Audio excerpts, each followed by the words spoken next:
Bueno, buenas noches.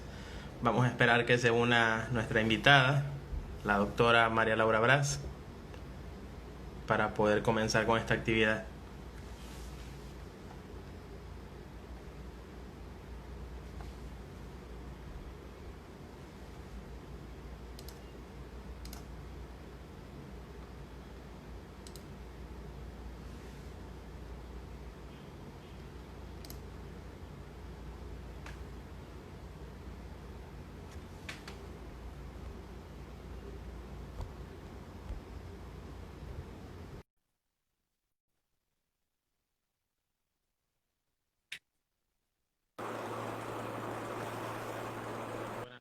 Doctora, Hola Andrés, buenas noches, ¿cómo estás? bien, gracias, Gise. Bien, bien, bien, bastante contenta de poder acompañarte por fin el día de hoy en esta actividad que sé que va a ser de mucho provecho para todas las personas que te acompañan desde tu cuenta. Sí, igualmente, doctora. Este tema, lo que más común me suelen decir es gracias por crear esos espacios. Entonces ahí uno se da cuenta de que las personas todavía se sienten de que hace falta dar a conocer las personas, lo que atraviesan las personas que tienen algún error innato del metabolismo, en este caso, pues el PKU, la fenilcetonuria, que es la en la que tiene mayor interés de mi parte, pero igual a todas las demás, los errores innatos del metabolismo, al estar como enfermedades huérfanas, son familias, le gusten o no, ¿no? Es correcto, Entonces, es sí. importante. Entonces, yo creo que podemos comenzar presentando a nuestra invitada, ¿no? Para todas las personas que están escuchando, el día de hoy nos acompaña la doctora María Laura Brás. La doctora María Laura, antes que nada, es médico, médico cirujano, egresado de la UCLA en Barquisimeto. También tiene una especialidad como pediatra puericultor, así como también como neuropediatra. Es miembro activo de la Sociedad Venezolana de Puericultura y Pediatría, así como también miembro de la Sociedad Venezolana de Neurología y miembro de la Sociedad Latinoamericana de Errores Innatos del Metabolismo y Pesquisa Neonatal. Entonces, como verán, la doctora tiene un currículum bastante extenso. También ella se ha dedicado durante varios años ya a estudiar a pacientes que tengan enfermedades raras, entre ellas los errores innatos del metabolismo. Y pues el día de hoy vamos a compartir un poquito tanto de la fenilcetonuria como enfermedad, también como de la experiencia clínica que ella ha podido a lo largo de su carrera manejar, ¿no? Entonces les recuerdo que el título del evento de hoy es fenilcetonuria, la condición genética más frecuente entre las enfermedades raras. Si tienen alguna pregunta, pueden dejarla en los comentarios, que yo las voy a estar acumulando y en el momento que vamos a responderlas, pues las vamos a ir haciendo una a una. ¿Ya? Correcto. Entonces, comencemos. Bien, bueno Andrés, muchísimas gracias por la invitación. Antes que nada te ofrezco disculpas porque la semana pasada no te pude acompañar, igual a toda tu audiencia que estaba esperando este espacio o esta actividad, pero bueno, situaciones que son ajenas a la voluntad de quienes estamos de este lado de Venezuela. Y bueno, estoy muy contenta de que existan personas del área de la salud que quieran darle visibilidad no solamente a la fenilcetonuria. Cuando hablamos de fenilcetonuria también estamos haciendo visible todas aquellas enfermedades poco frecuentes o enfermedades raras dentro de las cuales se encuentran los errores innatos del metabolismo. La fenilcetonuria es un error innato del metabolismo, pero antes de incluirnos en hablar de la fenilcetonuria o PKU por sus siglas en inglés, es importante que las personas que nos acompañan, veo que se han conectado pediatras y también está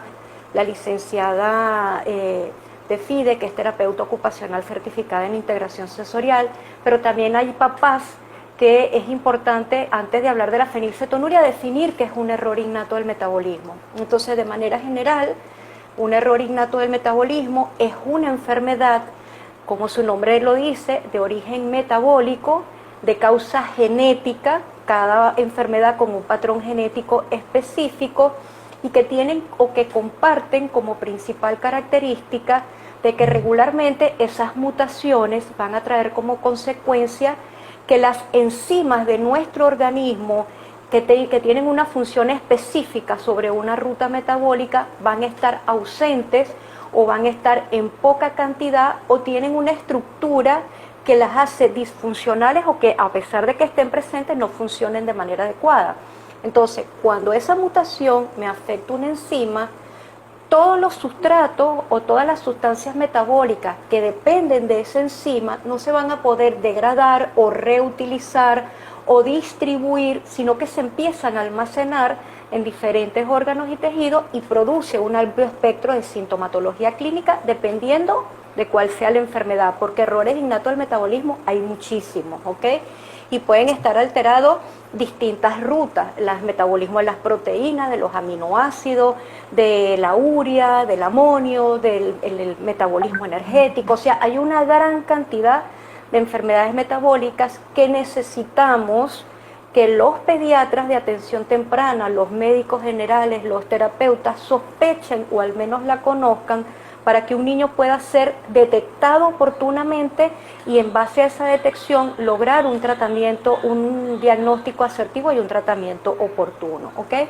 Entonces, cuando estamos hablando de un error innato del metabolismo, tengo la ausencia de una enzima o poca cantidad de una enzima que necesito para degradar, por ejemplo, un aminoácido. Y aquí es donde vamos a entrar con el tema que nos compete hoy, que es la fenilcetonuria. Es importante que los papás sepan y las personas que están conectadas sepan que casi todos los errores innatos del metabolismo tienen una repercusión neurológica y eso es bien importante. ¿Por qué?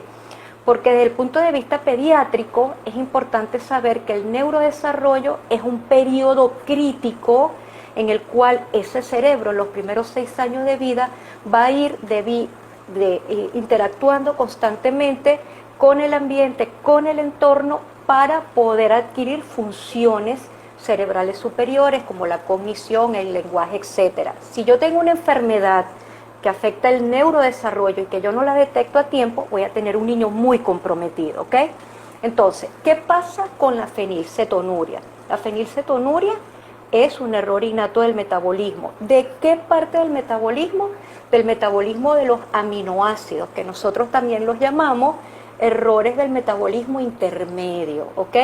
Entonces, nuestro organismo está constituido por muchas proteínas y esas proteínas a veces también están formadas por aminoácidos. Esos aminoácidos pasan por un proceso de metabolización, de uso y después de reciclaje o degradación, y allí es donde tenemos que tomar en cuenta la fenilcetonuria. ¿Qué pasa con la fenilcetonuria? Nosotros necesitamos de manera externa un aminoácido que se llama fenilalanina. Es considerado un aminoácido esencial porque el organismo de nosotros no lo produce. Entonces, esa fenilalanina tiene que ser metabolizada. Entonces, en la fenilcetonuria, ¿qué nos sucede? Me falta esa enzima que se produce a nivel hepático, que es la fenilhidroxilasa hepática. Cuando esa enzima está ausente, esa fenilalanina va a aumentar muchísimo. Y esa fenilalanina es potencialmente tóxica para el sistema nervioso central y va a traer como consecuencia una gran cantidad de alteraciones, ¿ok? Entonces, cuando hablamos de fenilcetonuria, me imagino que me falta una enzima o que tengo muy poca cantidad de esa enzima que se produce en el hígado y que va a hacer que esa fenilalanina aumente. ¿Qué pasa? También es importante saber qué es la fenilalanina. La fenilalanina, como lo mencioné, es un aminoácido que cuando se degrada o se metaboliza me va a producir otra sustancia muy importante para el organismo, que es la tirosina. La tirosina está involucrada en los fenómenos de pigmentación de piel, cabello y parte de lo que es el sistema ocular, pero también se necesita de esa tirosina para producir ciertas sustancias que nuestro cerebro necesita, como por ejemplo la dopamina. Entonces, se me está acumulando la fenilalanina, que es potencialmente tóxico, y estoy dejando de producir la tirosina que necesita mi cerebro para que se generen una gran cantidad de situaciones como la función ejecutiva, control de la conducta, etcétera. Entonces, cuando hablamos de fenilalanina, error innato del metabolismo, falta una enzima que se produce en el hígado a causa de una mutación genética y que va a traer como consecuencia que la fenilalanina aumente y que mis niveles de tirosina disminuyan, ¿ok? Y para eso es que existe una serie de marcadores biológicos que nosotros utilizamos para medir esos. Que es importante que los papás y los terapeutas sepan que la fenilcetonuria es uno de los errores innatos del metabolismo que más compromiso neurológico me puede producir, pero también es una enfermedad que yo puedo evitar que ese daño neurológico se instaure en el primer año de vida. ¿Por qué? Porque en el momento en que yo lo diagnostico oportunamente, yo puedo de manera inmediata hacer todas las restricciones dietéticas, que es el pilar fundamental de tratamiento de esa enfermedad, para que ese daño neurológico no se instaure. Tenemos personas fenilcetonúricas que pueden tener una vida completamente funcional. Entonces, ¿cómo nosotros vamos a evitar eso? Lo vamos a evitar a través de la detección masiva de niños, a través de la prueba de tamizaje, screening o pesquisa neonatal. Yo no sé, Andrés, si sería oportuno acá decir, en términos médicos, por ejemplo, cuando hablamos de que puede haber una hiperfenilalanemia, que es el término médico de la que puede definir una fenilcetonuria, cuando mis niveles de ese aminoácido esencial son iguales o mayores a 2 miligramos sobre decilitro. Algunos autores hablan de 2.5 miligramos sobre decilitro. Entonces, cuando eso está alto y la tirosina está disminuida y los especialistas o los bioquímicos que trabajan en los laboratorios hacen la determinación entre fenilalanina y tirosina, esta relación va a ser mayor a 3. Entonces, ya por ahí nosotros desde el punto de vista biológico vamos a ir teniendo un marcador específico. Dime, Andrés. Claro, ya vamos a entrar en lo que es clasificación, porque ahorita, como usted decía, definiendo lo que es la condición como tal, para evitar que se nos vayan perdiendo en el camino, volvemos, como quien dice, a recuperar desde el comienzo, de que, como usted bien decía, la alimentación es fundamental para cualquier ser humano. Entonces, claro, nunca me canso de decirlo, dice Candela en su video de PKU, ¿cómo haces cuando lo que necesitas para vivir también te puede matar? Entonces, cuando nos hablan de un error innato del metabolismo, yo entiendo que solamente hay dos escenarios en los que los papás conocen de esta condición. Uno, en el que a través de la pesquisa neonatal o en el tamizaje o la famosa prueba del talón, como también se le conoce a nivel cultural, el niño a pocas horas o pocos días de nacer, le hacen la prueba, nos muestra un resultado sospechoso, lo que sugiere de que dependiendo del protocolo en cada país, esta prueba se repita y el paciente sea valorado para empezar por un pediatra neonatólogo, quien va a determinar si en efecto fue un falso positivo o si en verdad es un error innato del metabolismo que después va a requerir, como usted explicaba, una clasificación, porque como hay distintos tipos de fenilcetonuria, si bien es cierto que la dieta es fundamental, el tipo de fenilcetonuria también va a determinar el manejo más específico de la condición. Entonces, ese es el primer papá, ¿no? Que se entera de forma temprana.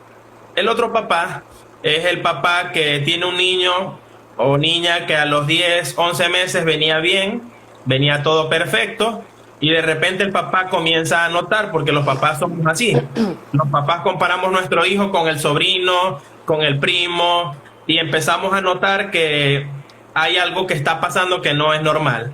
Quizás el niño venía empezando a gatear, estaba ya casi que caminando y tiene un retroceso, el niño ya decía ciertas palabras y el niño ya ahora no las dice. Entonces, ese tipo de cosas a veces puede ser lo que alerta a los papás, digamos, en un nivel intermedio, pero también hay otros casos en los que los papás se enteran al año, a los 2 años de edad, porque en algunas culturas también se considera de que, no, bueno, no me preocupo porque la niña no habla, porque es que la mamá habló a los 3 años. Entonces, casualmente la mamá quizás tuvo otros factores que retrasaron el lenguaje, que no era ningún tipo de trastorno, y eso a veces enmascara estos cuadros. Entonces, Y esos son, y esos cuando son el los papá mitos del lleva, neurodesarrollo. por supuesto, entonces el papá viene y lleva al pediatra, el pediatra le dice, su niño no habla, hay que investigar causas, vamos a terapia del lenguaje, a veces no progresamos, y cuando hacemos el tamizaje tardío nos damos cuenta de que el niño siempre tuvo fenilcetonuria. Aquí en Ecuador hay un caso muy famoso que inclusive se publicó en un artículo científico por varios médicos, uno de ellos venezolana, la doctora. eh, para que se entienda el contexto, el programa de tamizaje neonatal existe en Ecuador, en el Ministerio de Salud Pública desde el año 2011. Esta paciente hoy día tiene 15 años de edad, si no 16, lo que quiere decir de que cuando ella nació, el No se tamizaje hacía. no se hacía, por lo menos no en el ámbito público. Y hasta donde más recuerdo el artículo, vivía para colmo en una zona rural, donde sabemos que a veces es más difícil el acceso a estos servicios. Entonces, esta paciente, cuando ella obviamente tuvo un retraso neurológico y mental bastante profundo, lo cual llevó a de que a los 15 años de edad simplemente no la manejaron, sino la trataron como la paciente que tiene retraso mental dentro de la familia. Y no fue hasta que falleció un familiar cercano, una tía, que dentro de los exámenes resaltó que tenía niveles elevados en sangre de fenilalanina. Empezaron a hacer las pruebas y le hicieron la prueba a la chica, y la chica había tenido siempre fenilcetonuria, ¿no? Entonces este caso tuvo una presentación tan inusual que fue motivo de inspiración para que lo publicaran en un artículo, ¿no? Entonces, con estos tres tipos de papás, a veces los papás, ok, ya nos enteramos de que mi hijo tiene un error innato del metabolismo. ¿Ahora qué hago? O sea, ¿qué debo hacer? Porque hay muchos papás que yo lo llamo una bendición, pero es el deber ser, de que caen en manos de profesionales de la salud que los orientan, porque no es una noticia ni fácil de dar para el profesional de la salud, ni tampoco fácil de recibir. Entonces, Sí.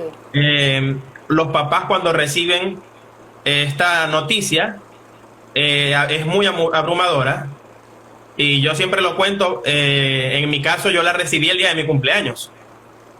Entonces eso nos dio un giro de 360 grados a nuestro día. Sin embargo, lo que hicimos fue indagar de qué es lo que ocurre, pero muchas veces, como nos pasó a nosotros en el centro de salud, hay una persona encargada del programa de tamizaje quien nos localizó, nos dio una breve introducción, nos derivó a la psicóloga que estaba en su momento en el centro de salud, quien nos terminó de explicar el problema. Y esa parte me pareció muy bonita, ¿no? Porque tener a un psicólogo que desde el primer momento tenga esa oportunidad de coger a esos padres de la mano y explicarles que no están solos, de que no se les va a acabar el mundo, se me hace fundamental. Sin embargo, sé de boca de muchos papás y mamás que no ocurre en todas partes del mundo. Pero es algo que, hablándolo ahorita, podemos establecer como que sería la condición ideal si te fueran a dar este tipo de noticias, ¿no? Entonces, usted mencionó de que también hay otros profesionales que se dedican a este manejo, más adelante lo vamos a desarrollar, pero con el tema de las pruebas, también es importante que las personas conozcan que esta prueba, para empezar, es gratuita, en este caso en Ecuador y en muchas partes de Latinoamérica.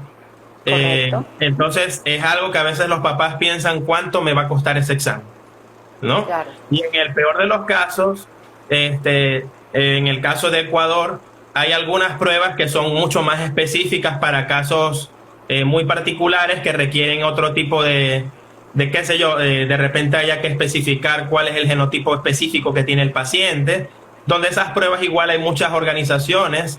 Entre ellas está el Instituto Andino de Errores Innatos del Metabolismo, que se dedica a tratar de hacer accesibles estas pruebas, porque si bien sabemos que es costosa y que se hace con equipos de alto nivel, tampoco la idea es que sean impagables, ¿no?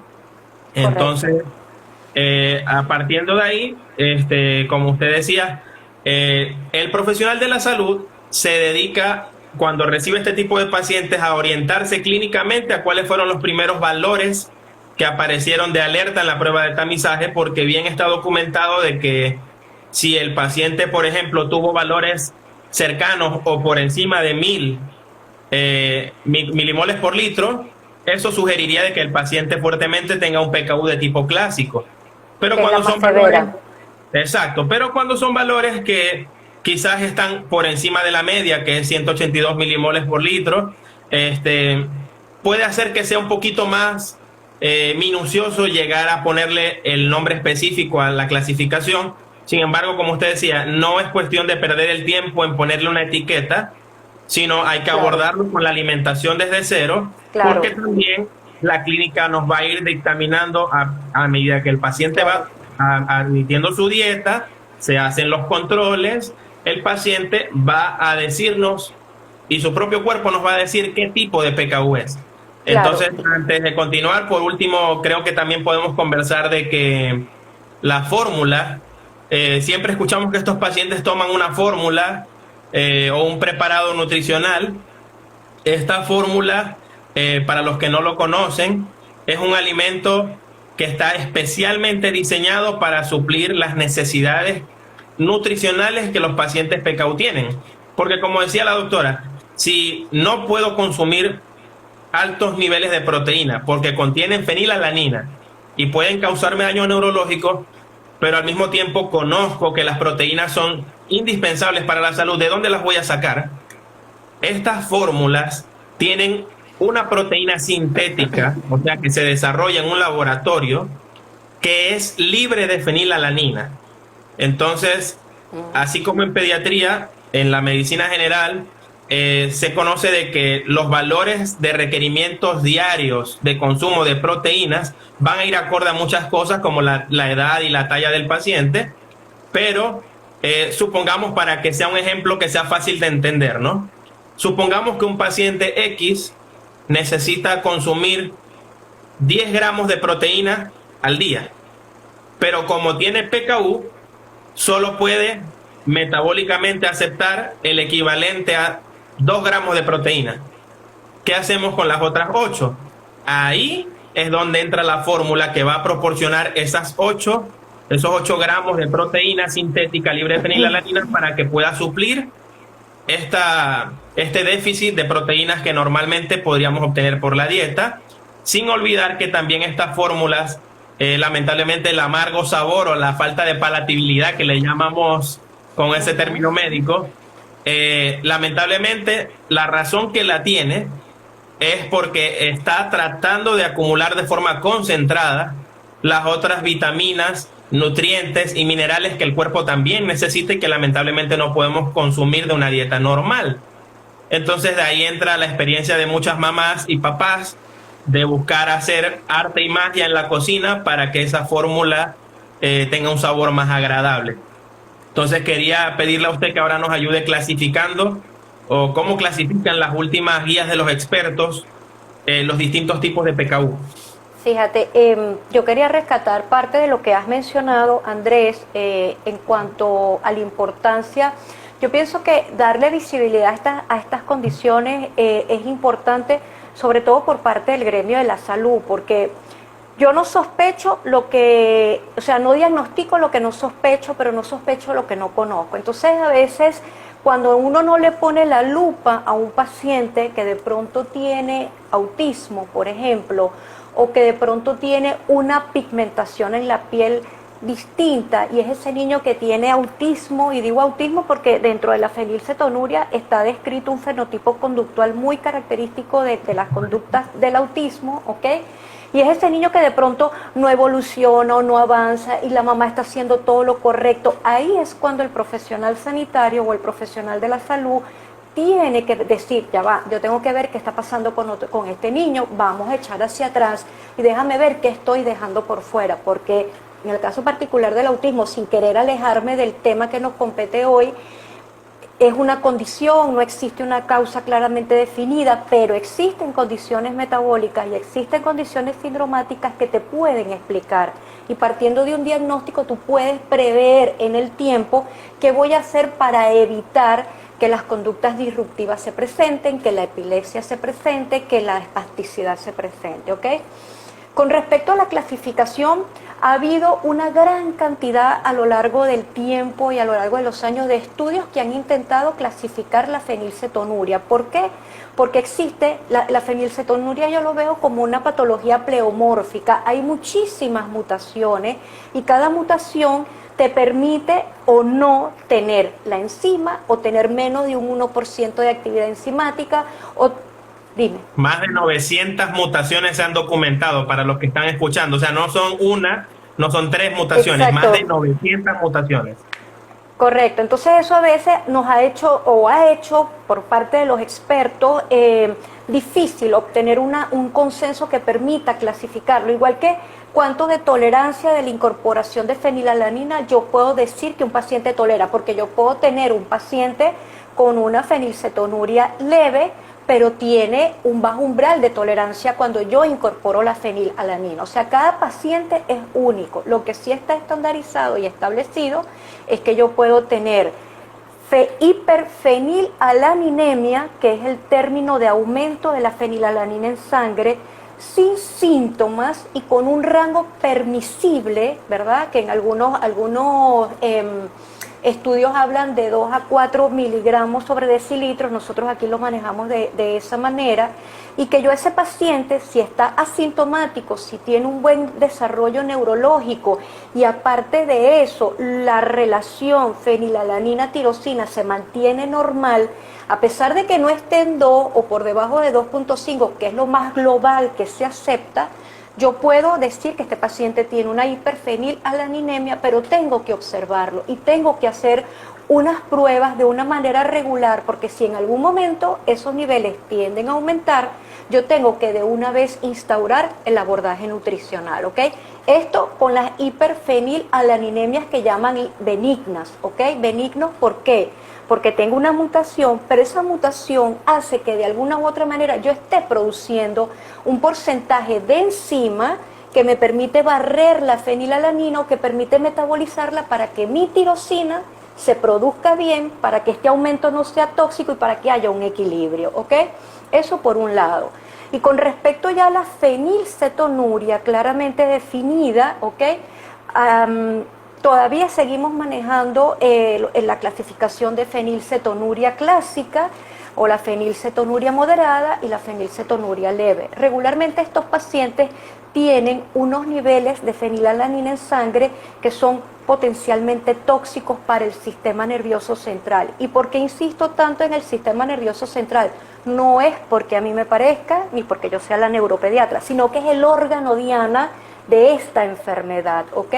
Entonces, cuando hablamos de fenilcetonuria clásica, que es la forma más severa, es ese pacientito que no tiene enzima o que su porcentaje es de 1% o menos, que tiene mutaciones muy complejas y que paralelamente a esto sus niveles de fenilalanina en sangre son muy altos. Se habla de 20 o más de 20 miligramos sobre decilitro con una tirosina que está muy baja, ¿ok?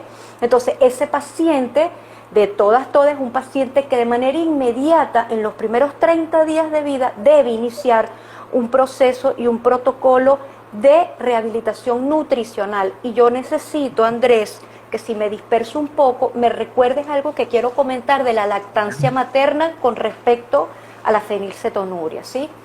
Tenemos la fenilcetonuria moderada, en donde tenemos rangos que pueden ir entre 6 y 19, es un paciente que tiene un porcentaje de enzima un poco más alta y que la tolerancia a la ingesta de fenilalanina, porque estos pacientes tienen que hacer restricción proteica, pero también tenemos que ver cuál es la tolerancia de fenilalanina que ese paciente tiene. Y esto lo tiene que hacer un nutrólogo, un médico nutricionista que sepa de esto, porque los rangos de error no están permitidos, sobre todo en el primer año de vida, donde ese cerebro tiene una alta permeabilidad de su barrera hematoencefálica y lo que queremos es evitar que eso traspase esa barrera y llegue al cerebro o al sistema nervioso central.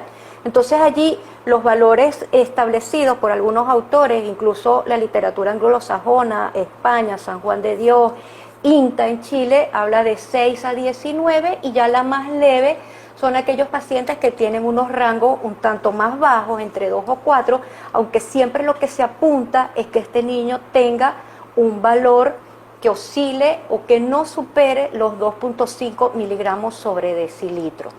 Hay otra parte bien importante y es la fenilcetonuria materna. Hay mujeres portadores de fenilcetonuria que deben tener en cuenta la importancia de que, primero, una mamá con una fenilcetonuria diagnosticada necesita hacer una evaluación preconcepcional. Primero, porque hay que evaluar a la asesoría genética de probabilidades de que su hijo tenga la fenilcetonuria, y lo otro, sus restricciones mucho más estrictas. ¿Por qué?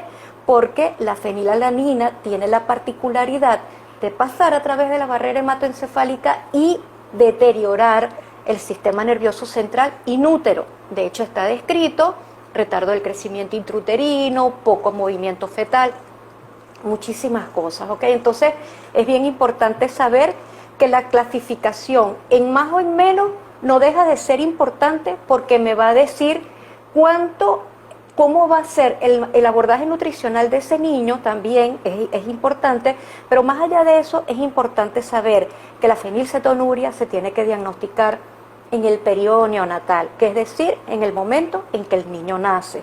Por eso es que se hace la prueba de tamizaje, cribado, screening neonatal o prueba del talón. Es bien importante, Andrés, también que los papás sepan que una sola prueba de screening neonatal no me va a dar un diagnóstico confirmatorio, sino me abre una ventana de oportunidad para saber que yo debo hacer una segunda prueba de detección enzimática, y si estos niveles persistentemente se mantienen en un rango patológico, yo tengo que determinar también estudios en orina, porque en orina se van acumulando otros tóxicos, como los ácidos... La aspirina. Exacto, la aspirina, los ácidos fenilcetónicos, o sea, hay un perfil bioquímico tanto en sangre como en orina, y también en líquido cefalorraquídeo, que eso lo estudiamos ya en casos más severos. Pero es bien importante que los padres sepan que después ese diagnóstico no es que vamos a esperar tener la prueba molecular o genética, sino que también es importante tener esa confirmación sin dejar de intervenir desde el punto de vista de la restricción nutricional. Dime, Andrés. Entonces, como usted hablaba también de la lactancia materna, una de las cosas que he escuchado muchas veces, no todas, es de que te dicen, ¿cuándo fue que dejaste de amamantar a tu bebé? Y te dicen en muchos casos, no, lo que pasa es de que cuando vieron que mi hijo tenía PKU, como los valores estaban muy elevados, me dijeron, ya no le puedes dar más lactancia materna y le vas a dar solo fórmula y olvídate de esto. Y eso para mí es un pecado, porque, o sea, si bien hay que hacer restricción de la lactancia materna, lo único que está amparado por la literatura es por días. Exacto, Ni siquiera a eso hablamos iba. de semanas, y que los valores tienen que estar elevadísimos, y es lo que Sí. te va a dar la pauta. Entonces a veces Sí. creo que por el miedo de muchos médicos de que no están seguros, prefieren decir Sí. cero lactancia materna, y Claro. ahí nos damos cuenta de que, como usted decía, de lo que no se conoce no podemos prohibir. Exacto. Pues, ¿no? Para mí esa es la premisa, y sobre todo con las enfermedades raras. Si yo no sospecho, no diagnostico, y no puedo sospechar si no conozco. Si yo no sé si a ti te ha pasado, Andrés, que cuando yo estudié medicina, causas de daño renal, y en un puntito abajo te ponían otros. Ahí están Claro, las enfermedades ese raras. otro hay que abrirlo. Exactamente, y ahí es donde hay que buscar. Con respecto a la lactancia materna, anteriormente se hacía eso, pero ahora se sabe que la concentración de fenilalanina en la leche materna no es tan alta. No tengo ahorita los rangos, no los tengo memorizados. Más o menos Pero 40, 44 miligramos de fenilalanina por cada 100 mililitros de leche materna. de leche Mantenemos materna. ahí. Perfecto. Entonces, ¿qué es lo que se hace con un niño recién diagnosticado? En un niño recién diagnosticado de fenilcetonuria, lo que se hace es suspender transitoriamente la lactancia materna por 5 a 7 días, ¿ok? Por 5 a 7 días, dando chance de que se pueda incorporar la fórmula especial libre de fenilalanina, y que después la mamá inmediatamente retome la lactancia materna. ¿Por qué? Porque se ha observado que los niños fenilcetonúricos solamente con fórmula sin lactancia materna tuvieron una evolución ponderal y neurológica distinta al que recibió la lactancia materna, que sigue teniendo cosas espléndidas como inmunoglobulinas o anticuerpos que no tiene la fórmula, más el soporte nutricional. Entonces allí es bien importante también, lo que sí se tiene que entender es que un niño con fenilcetonuria lamentablemente no va a tener lactancia materna exclusiva, sino una lactancia mixta complementaria, y siempre se sugiere que a efectos de como de hacer un barrido antes de dar la tetica, tienes que incorporar la fórmula, darle un poquito de esa fórmula o la cantidad que el nutricionista te diga de la fórmula libre de fenilalanina y después darle la lactancia materna. Y yo en esto sí soy un poco insistente, Andrés, y por eso es que es bien importante que los padres sepan a quién consultan, porque ahorita hay un boom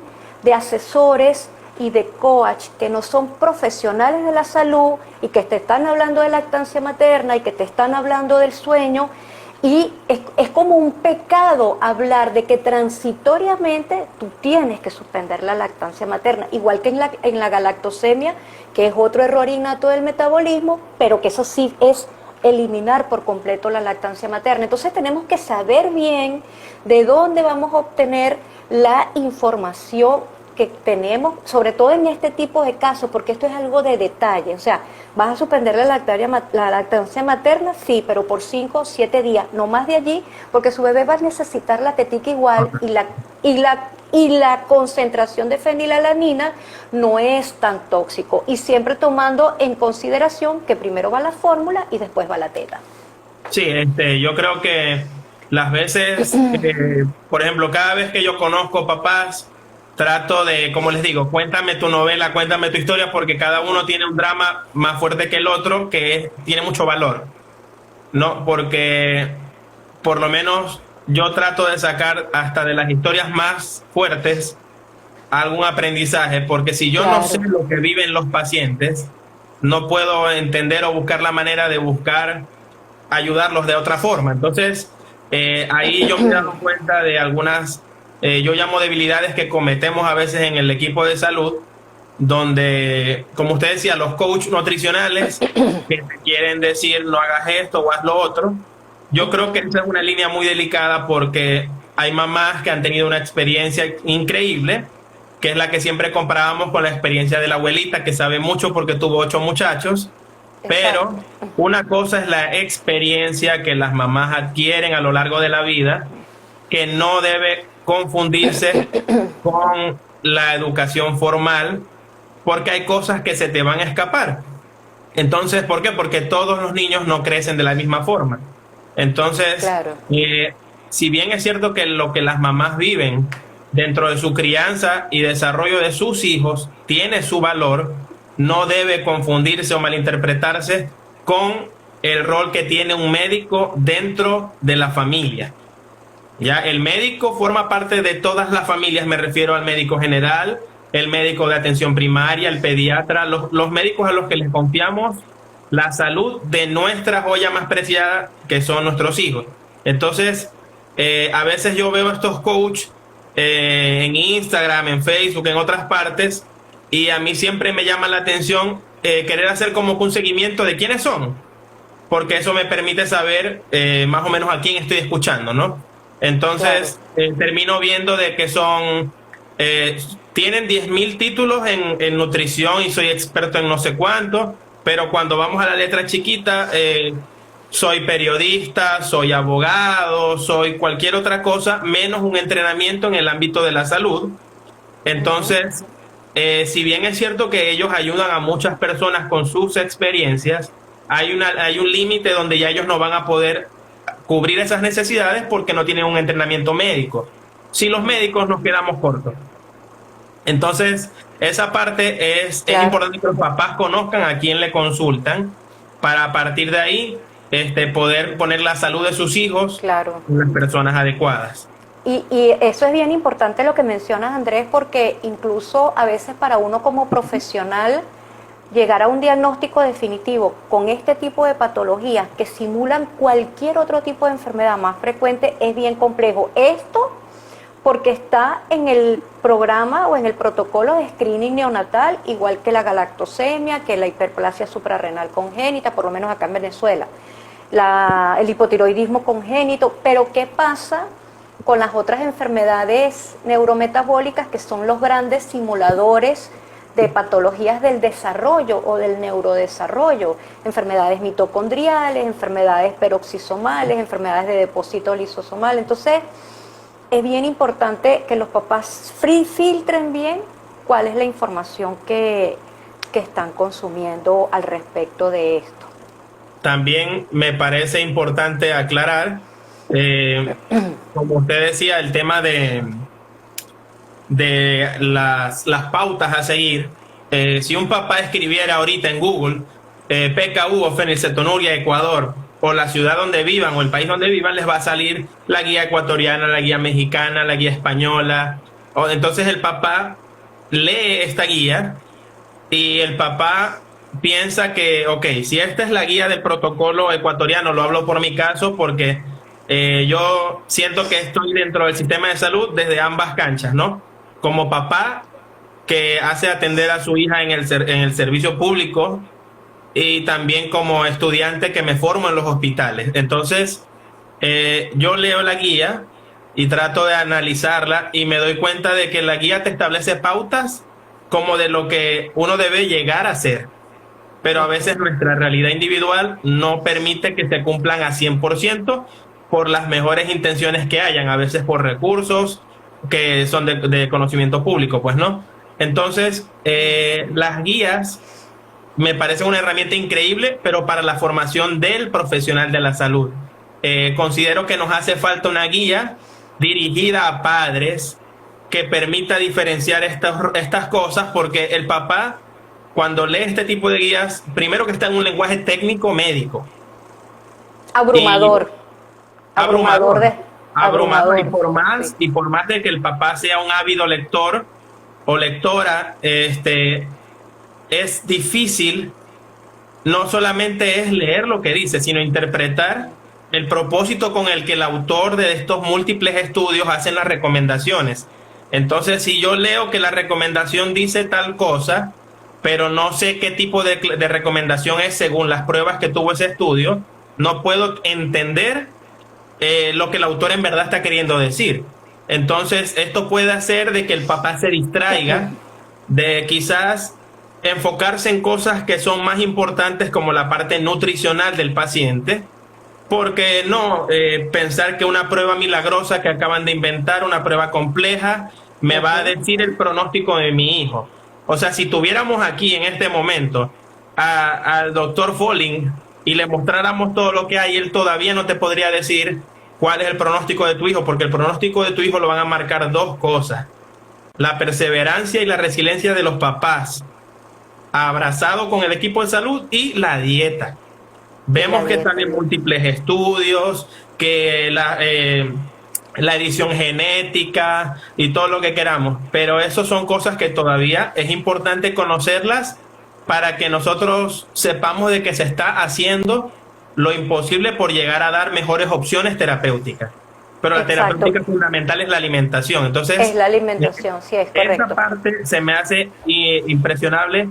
El rol que a veces algunos mamás te dicen: ¿será que me voy a otro país porque en otro país hay un mejor tipo de tratamiento? No, al país que te mudes, a la luna, te va a tocar hacer dieta. Entonces, cuando mucho, también es verdad que el tema de las fórmulas, la accesibilidad a estas fórmulas, he conocido papás de todas partes del mundo que te cuentan su vivencia a la hora de adquirir estas fórmulas. Algunas son subsidiadas, otras hay que comprarlas, y hablamos de que un tarro de fórmula para un menor de 1 año te puede costar $200, te puede costar $100 dependiendo la marca. Entonces, trabajar para comer, o cómo vamos a hacer, entonces no te va a alcanzar. Entonces pienso que quizás me gustaría que usted conversara un poquito cómo es el tema en Venezuela, para que los papás accedan a estas fórmulas, porque yo en otras oportunidades he conversado de que aquí en Ecuador el paciente, tan pronto es detectado, se ingresa a un programa que es nacional, que si es verdad se coordina de forma local. A través de estos programas se adquieren en especial la fórmula, que si bien es cierto que todavía no tenemos acceso a fórmulas de adultos o otros productos que sí hay en, por ejemplo, España, ese es el futuro, pero recordemos que el programa aquí está todavía en una etapa muy temprana, donde apenas tenemos pocos años y todavía nos falta mucho más por desarrollar, en comparación a otros países como España, que tienen más de 30 años trabajando con este tipo de condiciones. Entonces quería que usted nos Claro, comente cómo es claro. en Venezuela. Adicionalmente que el programa de screening neonatal en Europa, particularmente en España, dependiendo de la ciudad, porque tengo entendido que cada ciudad tiene su legislación, hay ciudades en donde el screening es mucho más amplio, incluso te descartan hasta 70 patologías, y eso es bien valioso a pesar de que tengan sus limitaciones, ¿ok? Con respecto a lo que mencionas de cómo es en Venezuela, yo te voy a decir mi experiencia hasta el año 2015, ¿ok? Y te digo hasta el año 2015, ¿por qué? Porque han habido muchas cosas que por razones obvias, que yo no voy a comentar acá, que ya todo el mundo debe saber, han cambiado, ¿ok? Yo pienso que Venezuela ha manejado, a pesar de la situación, un buen protocolo de detección. ¿Por qué? Porque antes del 2011, que fue lo que sucedió allí en Ecuador, Venezuela ya tenía un programa de pesquisa neonatal, que era la prueba del talón. ¿Qué hace la prueba del talón o quién la hace? El Instituto de Estudios Avanzados, IDEA, que es a donde llegan todas esas muestras de los niñitos que nacen principalmente en instituciones públicas. Actualmente se han ido incorporando algunos laboratorios privados que también te hacen detección de esta patología y muchas otras que no están incluidas en el de la administración pública, por decirlo de alguna manera, pero bueno, eso tiene un costo y no es un costo tan accesible para todas las personas. Entonces, en Venezuela se hace la prueba de screening neonatal, ¿ok? Allí descartamos hipotiroidismo congénito, galactosemia, fenilcetonuria y algunas hemoglobinopatías. Otros laboratorios, sobre todo los privados, han incluido la hiperplasia suprarrenal congénita y el déficit de glucosa 6-fosfato deshidrogenasa, que es otra enfermedad neurometabólica. Respondiendo a tu pregunta y a una pregunta que hace Daisy de cómo asume el Estado venezolano esta patología, hasta donde yo sé, el Ministerio de Salud tiene...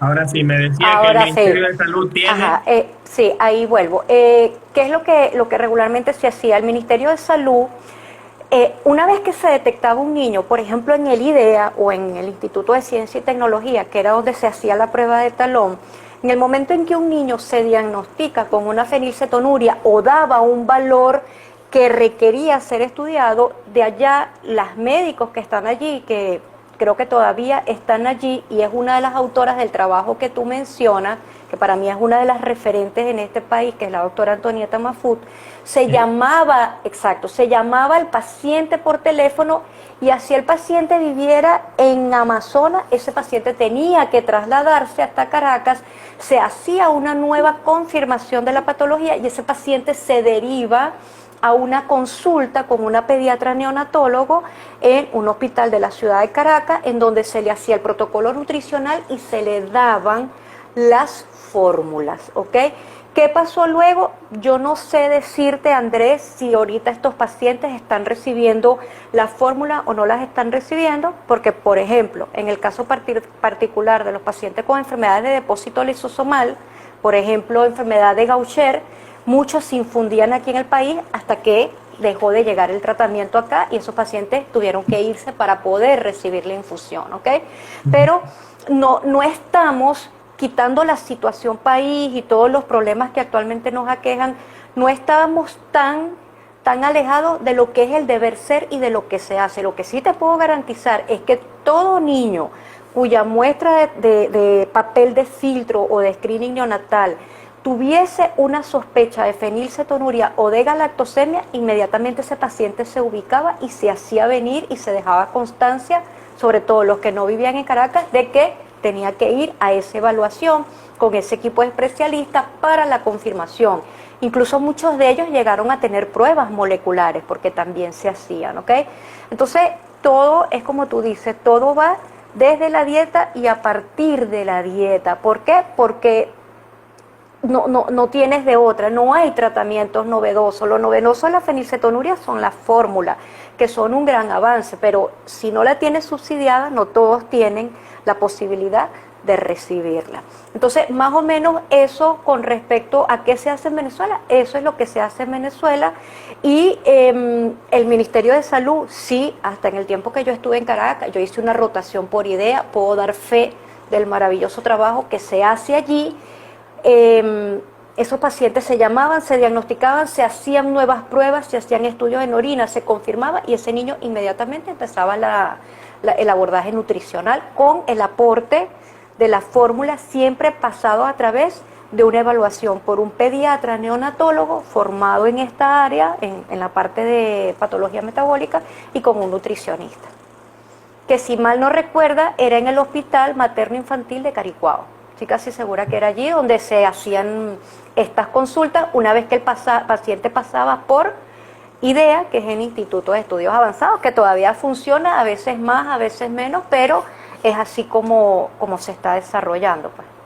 Sí, es importante que para las personas que nos están escuchando sepan que esto es un tema largo y tendido, donde evidentemente por el tiempo no lo vamos a poder abarcar todo en esta sesión, pero mientras que también se puedan hacer otras actividades, ya yo coordinaría con la doctora su agenda y la disponibilidad para hacer una segunda edición, donde podamos abarcar también otros temas que ustedes quieran profundizar.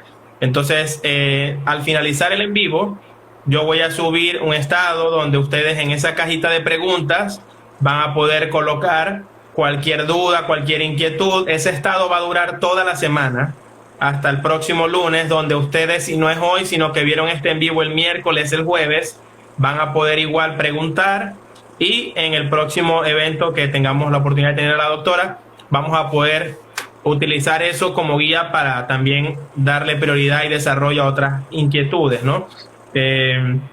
Otra de las cosas que también estábamos conversando que quisiera destacar es de que la fórmula para los PKU, yo pienso que les está pasando como les pasó a comienzos del 2000 y del 2010 a la fórmula normal, la fórmula que utilizamos en pacientes que no tienen ningún tipo de condición, que son fórmulas que cuando ocurre este auge de que nos damos cuenta de que la lactancia materna tiene cada vez más propiedades, y como usted decía, quien no defienda ahorita la lactancia materna está pensando en otra cosa.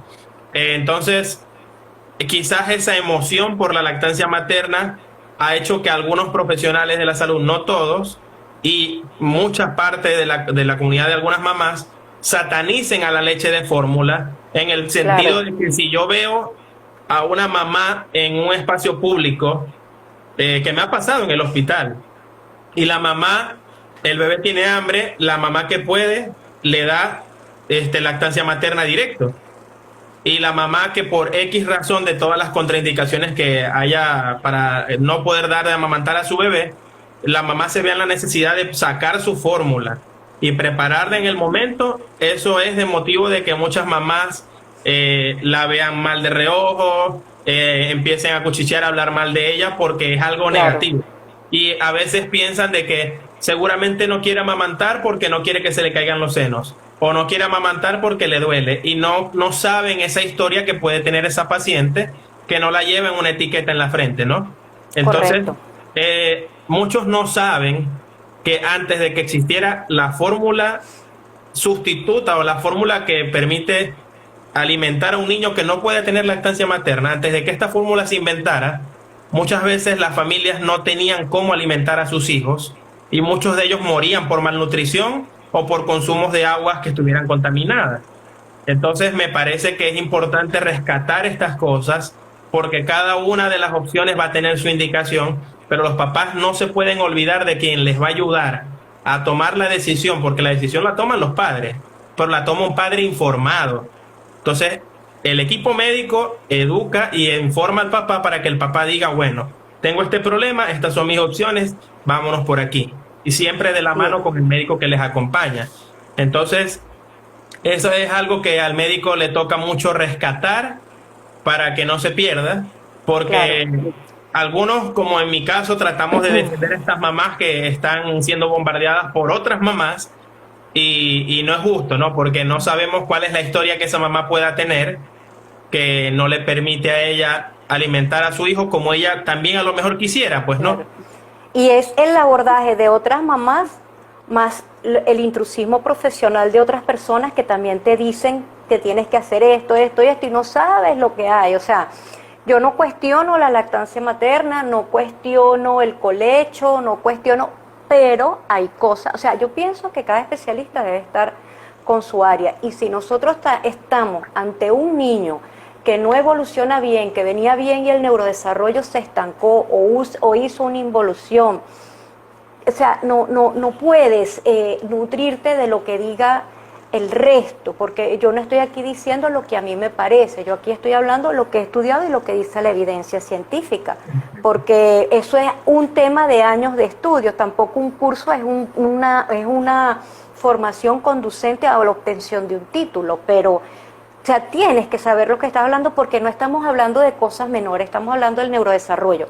Quería comentar, Andrés, que también existen algunos aspectos bioéticos con respecto a la prueba del talón y que allí a veces se nos hace un poquito complicado.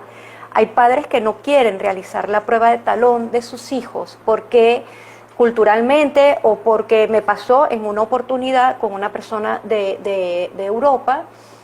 Prefiero no saber, porque si mi hijo va a tener una enfermedad de por vida, yo de verdad no quiero vivir atormentado que eso le va a pasar. Pero si nosotros nos ponemos a ver en retrospectiva todas las implicaciones neurológicas que puede tener la fenilcetonuria, que va desde un retraso psicomotor, microcefalia, epilepsia refractaria y difícil control, involución del neurodesarrollo, discapacidad intelectual, que era lo que anteriormente se llamaba retardo mental. Si yo puedo evitarle eso a mi hijo para que sea una persona completamente funcional, es importante que la gente sepa el porqué de las pruebas y que no tengan miedo, porque en el caso de la fenilcetonuria puede ser muy devastadora, pero también puedes evitar que eso suceda y tener una persona completamente insertada dentro de la sociedad. Y lo otro, las características de la piel, hablando un poquito de la sintomatología, son niños que tienen una piel hipopigmentada, que tienen un cabello hipopigmentado, que a veces pueden parecer así como rubiecitos, son los niños que van... Que llamamos nosotros, los catiritos, ¿pero por qué? Porque no tengo la tirosina que va a estimular la melanina para tener pigmentación. Entonces, tienen microcefalia, puede también estar descrito retraso del crecimiento intrauterino durante el embarazo, muchas cosas. Y lo otro, que es bien importante, es la atención del recién nacido prematuro, porque si yo tengo un recién nacido prematuro extremo, de 35 semanas o menos, y que tuvo un peso menor o igual a 1,5 kg, supongamos que ese niño me dio negativo para una fenilcetonuria, ese es un niño que yo tengo que seguirlo estudiando, porque al tener un sistema inmaduro y haber nacido antes de tiempo, puedo tener falsos negativos, perdón. Entonces, es bien importante también fijarse en el contexto de cada niño es distinto, cada niño tiene una mutación distinta, cada niño tiene una familia distinta, cada niño va a tener una evolución. Y con respecto a los pronósticos, yo siempre le digo a los papás, comprende y empápate del diagnóstico, pero no pienses en los pronósticos, porque las enfermedades no son destinos, cada niño va a hacer su historia natural de manera distinta, dependiendo sobre todo de la aceptación de los padres con respecto al diagnóstico. Así es, yo creo que esos temas vamos a darle chance de extenderlo en otra oportunidad porque sí me parece importante tocar. De hecho, aquí hay una pregunta que no me voy a olvidar, la vamos a tocar, el tema de la bilirrubina en los primeros días de recién nacido, si tiene o no tiene que ver, eso lo vamos a conversar, estén pendientes, y como nos quedan 30 segundos, vamos a aprovechar de, antes que nada, despedirnos sin olvidarnos de agradecer a la doctora por darse el tiempo de estar aquí con nosotros. y que esperamos poder tenerla en otra oportunidad donde podamos seguir conversando estos temas de la mano en este caso, usted que tiene mucha experiencia atendiendo este tipo de pacientes. Bien, bueno, muchísimas gracias, Andrés, a ti y a la